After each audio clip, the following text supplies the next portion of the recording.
Well, let's say some guy's got pain because he got shot in like his right arm. So I guess you gotta like punch him in the left arm. Won't feel it anymore. Just give him painkillers. By letting him hear what he wants to hear, not the truth. Empathize with their situation and to just try to understand and just try to be there for them. Feel for him. Feel for him more on the level that he's a fellow man and he needs you right now. The first thing of helping people in pain is like we have a custom.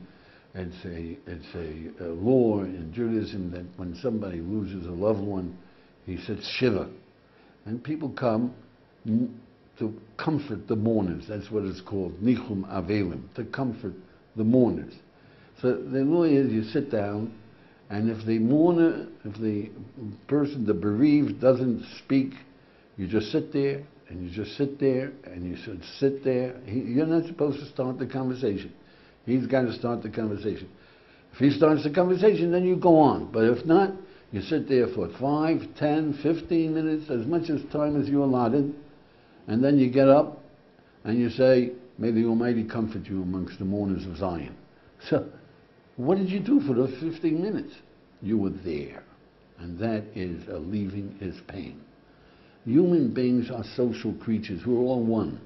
The fact that someone is with me when I'm in pain and cares about it and feels for it helps all of us. It helps every human being that's in pain.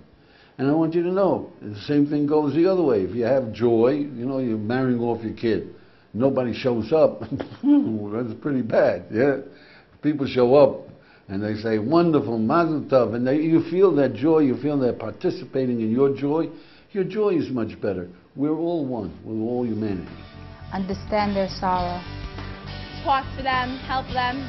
Just to let him know that you understand what he's going through.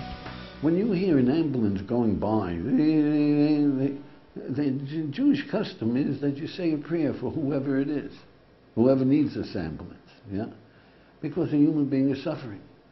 And when we hear that somebody is killed or wounded or by terrorists or by accidents, to just say terrible without a moment feeling the pain that's going on with these people who are wounded and hurting, or the people who are bereaved, or and that is inhuman. Now we know this, you see, we know this, that when we're suffering and people just walk by, we know this is terrible, but we know it even more if you see somebody hit by a car, right there you see him hit by a car, and you just walk by and you say, you know, somebody will take care of him.